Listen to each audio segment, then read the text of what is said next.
Hello and welcome to today's edition of the Arizona State Sun Devils Insider Podcast. My name is Kevin Hicks and I'm the lead beat writer for Arizona State Sun Devils on SI. And I'm so grateful to be joining each and every one of you on this beautiful Thursday afternoon. We are now just over a week until the Arizona State season kicks off officially, full swing. The Sun Devils obviously are ranked number 11 in the land, according to the AP poll, according to the coaches poll, and according to many in the media world at large. And it's going to be the most anticipated Arizona State season once Game 1 kicks off against Northern Arizona that there has been in a long time. At least a decade. I'd say this season is even more anticipated than the 2021 season was, which obviously was headlined by Jaden Daniels, Rashad White, Jack Jones, and other NFL players. But yeah, this obviously fall camp just wrapped up on Tuesday. Practice will be held on Saturday, so I will be there, and we are right at the doorstep of college football being back, as you all probably are aware. Iowa State and Kansas State are facing off in Dublin, Ireland on Saturday morning, and that will be a hugely consequential game for everyone in the Big 12 because both teams are considered contenders in the conference. The loser obviously starts off conference play having to play from behind, and they really have their work cut out from them. The winner sets the tone for the conference slate and really has an early advantage. So we'll see what happens in that, but that's really all I wanted to get into in the introduction today. Before we get started, I would appreciate so much if you gave me a follow on X/Twitter at khicks_21. That would mean a whole lot to me. And yeah, let's get fully into the episode. I want to talk about potential sleepers on the Arizona State roster, and we kind of touched upon this in previous episodes a little bit, but I really want to take what I saw at fall camp and apply it fully into my projections for this season. I'm going to give you 5 players, both on offense and defense, between both sides of the ball, that I really believe could take a turn towards stardom in the 2025 season for Arizona State and that could be consequential pieces in another run to a Big 12 title. So without further ado, I want to get started in today's show by mentioning Justin Watley, a defensive lineman.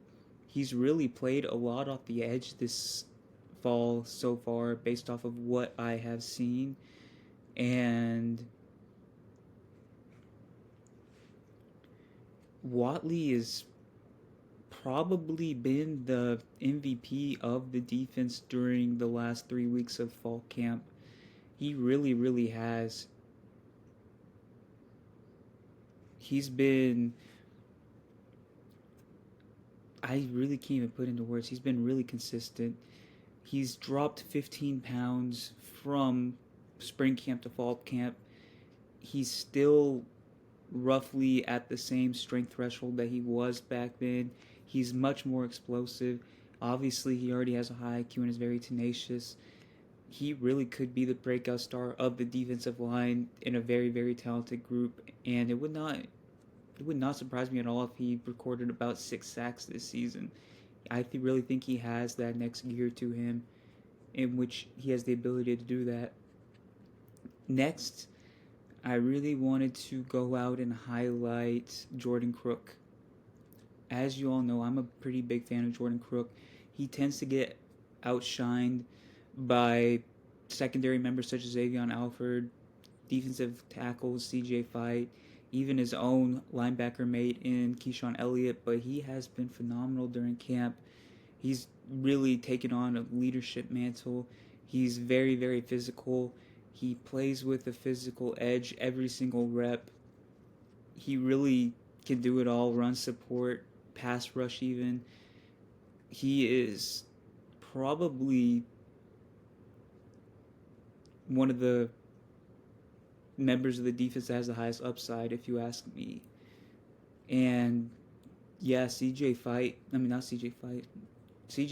probably does have the highest ceiling, but Jordan Crook isn't far behind him. And yeah, keep an eye out for Jordan Crook this season. Number 8 is in line to have a special season in my mind. Now we're going to go to the offensive side of the ball. For me, Jaron Hamilton was hands down the best player during fall camp for the majority of it. He stepped in and looked like a number 1 caliber wide receiver. Maybe not, if not this year, next year. Obviously, Jordan Tyson is the number 1. He's the Z.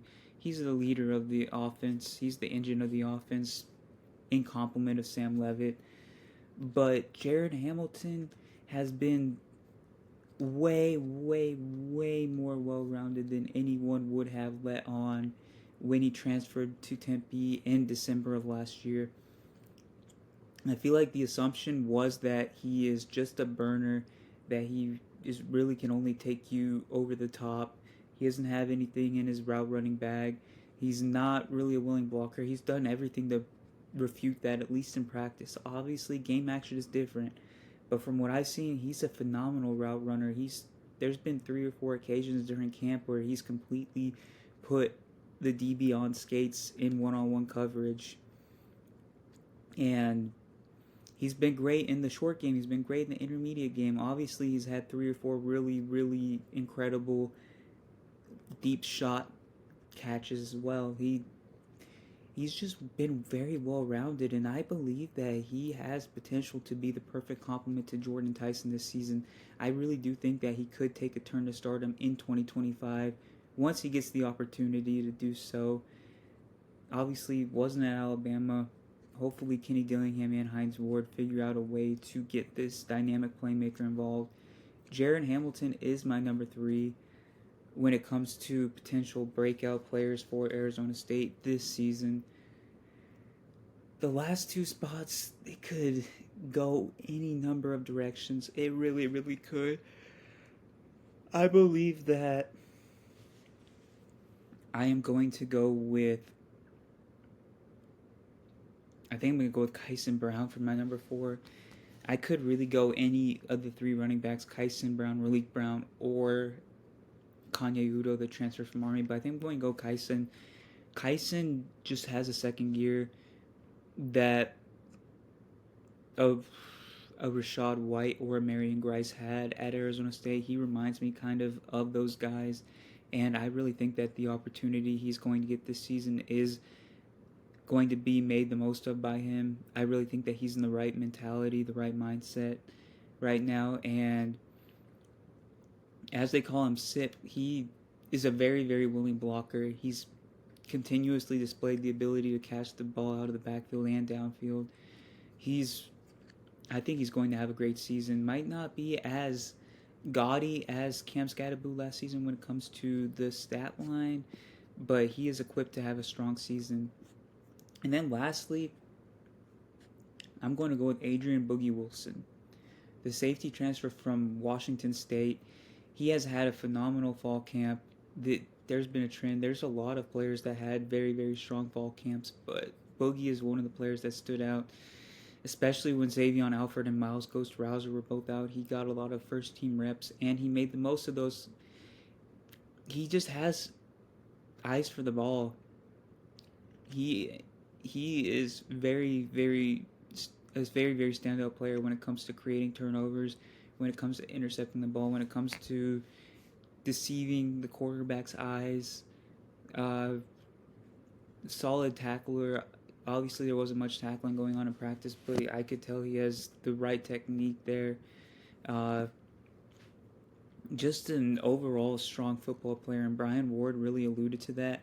I don't know how much we'll see him on the field this season.